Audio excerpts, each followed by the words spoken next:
Hello students, welcome once again in Sundar sir's classes. I am Sundar sir. How are you? Hope you all will be fit and fine. एक बार फिर सबका स्वागत है सुंदर sir classes में। कैसे हो स्टूडेंट्स आप सभी? तो स्टूडेंट्स, जैसे कि अपनी सीरीज चल रही है अपनी बेसिक इंग्लिश की, और ख़ास तौर से ये सीरीज ऐसे स्टूडेंट्स के लिए है जो इंग्लिश को बिल्कुल बिगिनिंग से स्टार्टिंग से सीखना चाहते हैं। यानी कि कह सकते हैं हम कि you just want to learn English from the zero.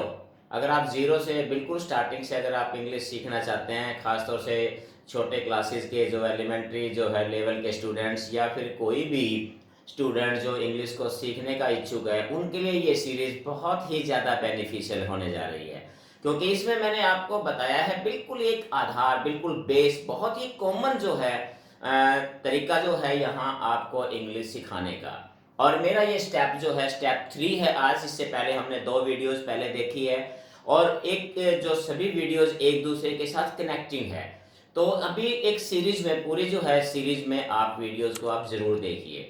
तो आज के इस वीडियो में मैं आपको बताऊंगा कुछ जनरल इंग्लिश संबंधित कुछ वोकैब, कुछ जनरल या कॉमन वर्ड्स के बारे में, और जिनके बारे में अक्सर जो है हमें कन्फ्यूजन होता है यूज करने में। और ये वर्ड्स जो है बहुत ही इम्पोर्टेंट होते हैं, बहुत ही, हालांकि देखने में बहुत ही कॉमन चीज़ें होती है, बहुत छोटी चीज़ें होती हैं, बट जब इनका हम यूज़ करते हैं तो हमें इनका महत्व का पता चलता है। तो स्टूडेंट्स, आज के इस लेसन में मैं आपको बताऊंगा कि कुछ प्रोनाउंस होते हैं हमारे पास। जैसे हमने पिछली वीडियोज में मैंने आपको प्रोनाउन के सब्जेक्टिव और ऑब्जेक्टिव केस के बारे में बताया था। तो आज हम इस लेसन में, पर्टिकुलर इस वीडियो में, हम जो हल करेंगे, जो समझेंगे, वो समझेंगे हम इसका पोजेसिव केसेस। देखिए, प्रोनाउन के पोजेसिव केसेस में बड़ा कन्फ्यूजन सा होता है, और स्टूडेंट्स को मैंने इस लेसन में आपका ये कन्फ्यूजन बिल्कुल दूर करने का प्रयास किया है, बहुत ही आसान तरीके से। तो आप बने रहिए अंत तक इस वीडियो के, और मैं आपको एक एक करके इसके सारे जो है ये टॉपिक्स जो है बिल्कुल आसान और सिंपल लैंग्वेज के अंदर आपको आपके सामने एक्सप्लेन करूंगा। आप बने रहिए लास्ट तक मेरे साथ। तो लीजिए स्टूडेंट्स, हम अपनी वीडियो शुरू करते हैं।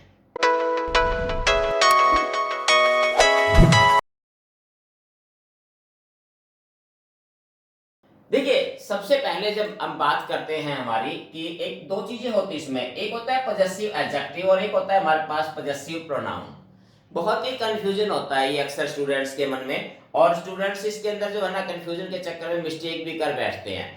और बहुत से जो है जब हम प्रोनाउन के केसेस के बारे में देखते हैं, तो जैसे हम एग्जाम्पल के तौर पे माई और माइन, या इसी प्रकार से योर और योर्स, या हर और हर्स, यानी ऐसे कुछ एक एग्जाम्पल होते हैं तो जिनके बारे में स्टूडेंट्स अक्सर कंफ्यूज रहते हैं कि ये क्या है, इनमें कैसे हम इनका यूज करें। तो बिल्कुल क्लियर मैं आपको इस वीडियो में ये बताने जा रहा हूं कि सबसे पहले अगर हम बात करते हैं, मान लीजिए माई। माई माई को हिंदी में इसको बोलते हैं मेरा या मेरी। मेरा या मेरी, ये सिंगुलर, सॉरी, ये जो है सिंगुलर तो होता ही है, साथ में ये बॉय या गर्ल दोनों के लिए भी इसमें कोई कॉमन होता है ये। तो यहाँ इसके लिए जैसे होता है मेरा या मेरी, इसका भी यूज देखिए कैसे, जैसे this is my book.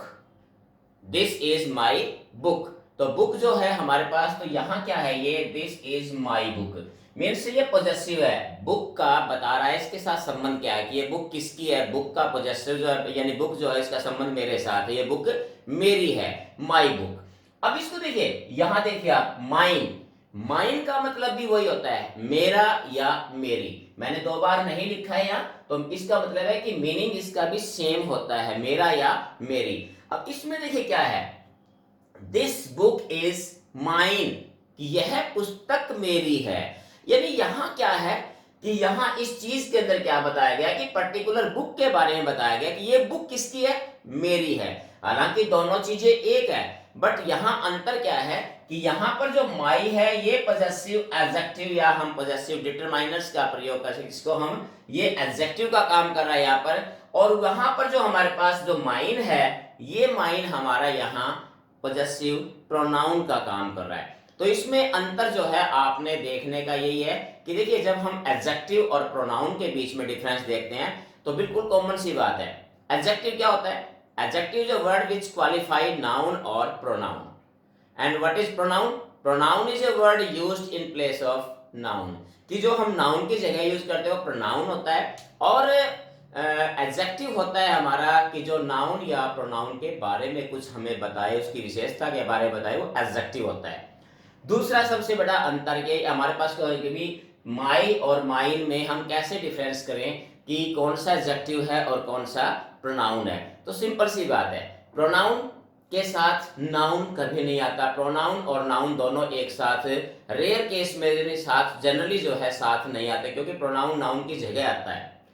Adjective की पहचान है कि एडजेक्टिव हमेशा ही नाउन से पहले आता है, मींस एडजेक्टिव के बाद हमेशा नाउन आती है। तो यहां आप देख सकते हैं कि माई क्या, my book, my pen, my house, whatever my, यानी माई के बाद कुछ ना कुछ आपको नाउन मिलेगा।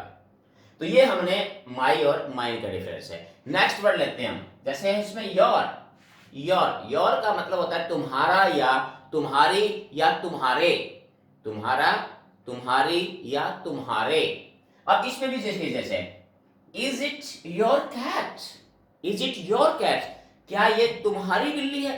तो योर वही फिर है, और कैट वगैरह फिर हमारे पास नाउन आ गया। इसका मतलब है योर हमारे पास क्या है? पॉसेसिव एडजेक्टिव है यहाँ। अब नेक्स्ट में देखिए, is this pen is yours, is this pen is yours, क्या ये पेन तुम्हारा है? क्या ये पेन तुम्हारा है? तो यहां पर भी हमारा देखोगे लास्ट में योर्स एक प्रोनाउन के रूप में प्रयोग किया गया है। नेक्स्ट अगर हम देखें आर, इसको बोलते हैं हम आर, बहुत सारे स्टूडेंट्स को आवर बोल देते हैं, तो एक्चुअली इसके लिए आर, हमारा, हमारी या फिर हमारे, हमारा, हमारी या हमारे। तो यहां पर she is our teacher, she is our teacher, कि वो हमारी टीचर है। आवर, हमारी और टीचर, फिर एक बार क्या है हमारे पास नाउन आ गया, और ये हमारे पास आ गया आर्स। इसका अर्थ भी होता है हमारा, हमारी या हमारे। तो यहां पर भी क्या है, she is a teacher of ours, कि वो हमारी अध्यापिका है, वो अध्यापिका हमारी है। देखिए बोलने में जब हम हिंदी में अगर थोड़ा सा करें ना, तो वहां आपको डिफरेंस नजर आ जाता है। अब इसको हम क्या बोलेंगे, सी इज आवर टीचर, कि वह हमारी टीचर है।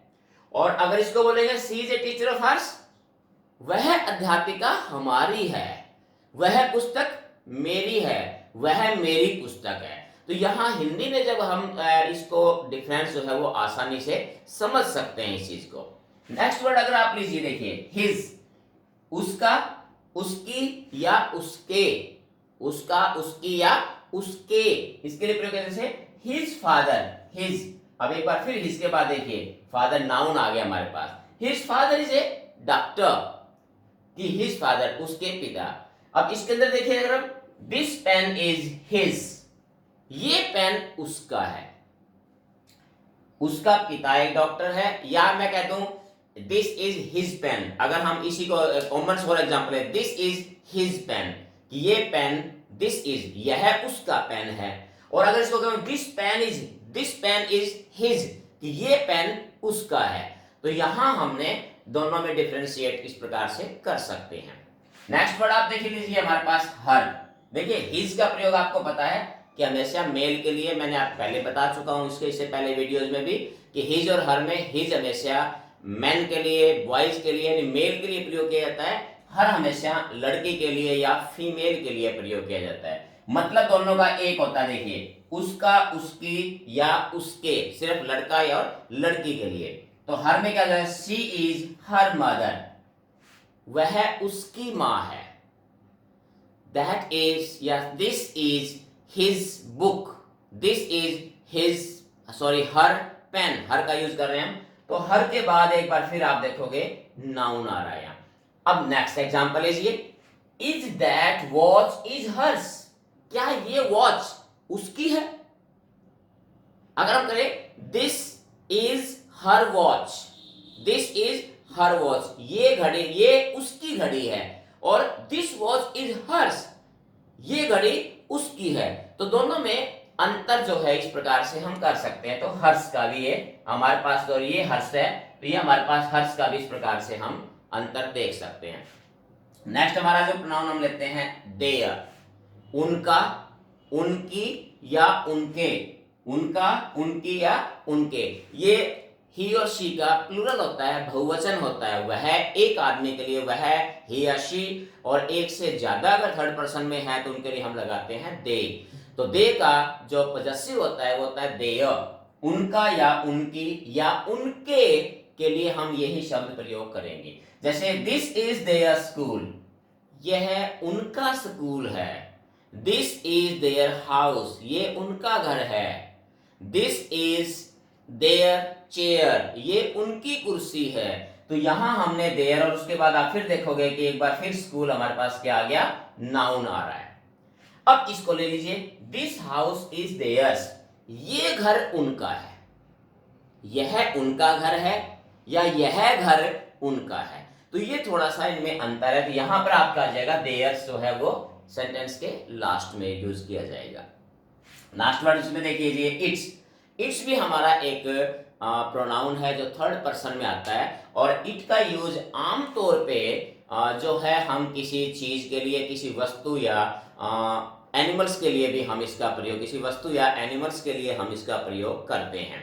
इट्स का मतलब जो होता है उसका, उसकी या उसके, लेकिन यहां जो संबंध होता है वो किसके साथ होता है, आमतौर पे नॉन लिविंग ऑब्जेक्ट या फिर एनिमल्स या बर्ड्स के लिए। जैसे इट इज इट्स नेक, ये उसकी गर्दन है, यानी किसी जानवर की हो सकती है, किसी चीज की। या इट इज इट्स टेल, तो यहां हम ये प्रयोग करेंगे इट्स। तो एक बार देखिए, फिर इट्स के बाद फिर आप देखोगे नेक, फिर एक बार नाउन आ रहा है इसके साथ। और लास्ट में हम इसका पोजेसिव जो है वो केवल एडजेक्टिव के रूप में ही इट्स का यूज किया जाता है, प्रोनाउन के रूप में केवल हम इट का ही यूज इसका करते हैं। तो देखिए स्टूडेंट्स, इसमें जो खास बात आपने जो नोट की और जो नोट करने वाली थी इसमें, वो हमारे पास चीजें क्या थी कि हमने जो अंतर लगाना है, हमने बेसिकली जो अंतर, इस जो हमारा ये लेसन है, इस लेसन में हमने जो अंतर देखना था, वो अंतर आपको सिर्फ ये बताना था कि एडजेक्टिव और प्रोनाउन जो कि पॉजेसिव केस होते हैं इसके, इनमें दोनों में अंतर क्या है। तो इसके लिए आपको जो है, जब आप इंग्लिश को रिटन सीखते हैं या फिर स्पोकन में अगर हम इसका प्रयोग करते हैं, तो उस समय ये अंतर बहुत ही महत्वपूर्ण होता है, जिसके बारे में अक्सर जो है हम मिस्टेक कर देते हैं।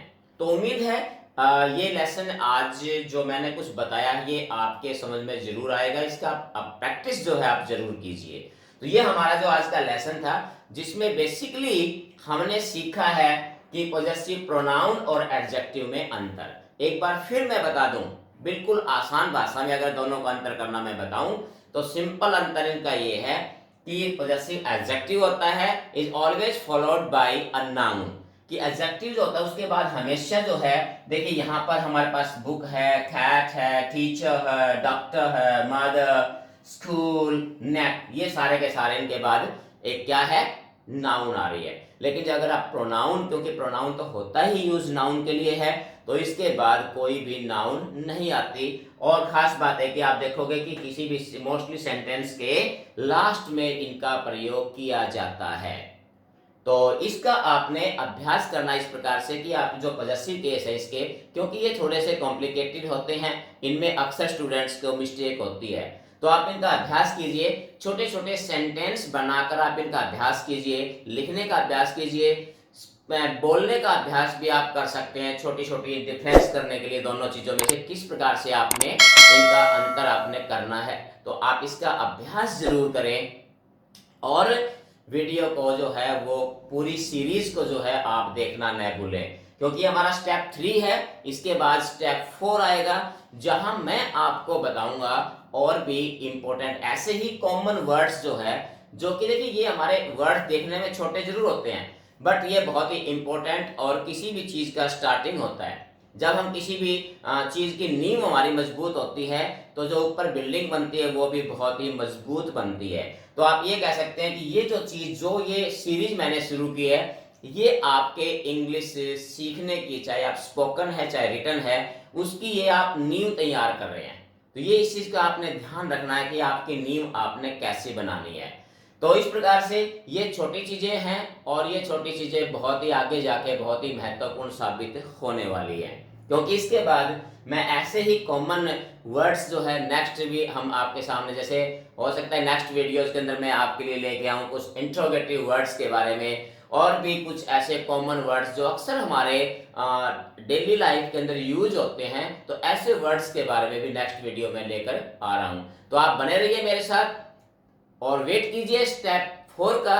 और ये देखिए, अब मैंने कंटिन्यू, अगर आप देखें तो मैंने 2 सीरीज, वर्तमान में 2 सीरीज चल रही है। एक मेरी सीरीज है जो माइनर स्टूडेंट्स के लिए है, और ये सीरीज हमारी है इंग्लिश, बेसिक इंग्लिश की। और दूसरी सीरीज हमारी चल रही है, वो हमारी है पार्ट ऑफ स्पीच में वर्ब की। तो उसके के जो व्यूअर्स हैं वो भी बने रहिए, क्योंकि इसके बाद उसी पर वर्ब पर भी वीडियो आने वाली है। तो आज के लिए इतना ही, बने रहिए आप मेरे साथ। Have a nice day, thank you.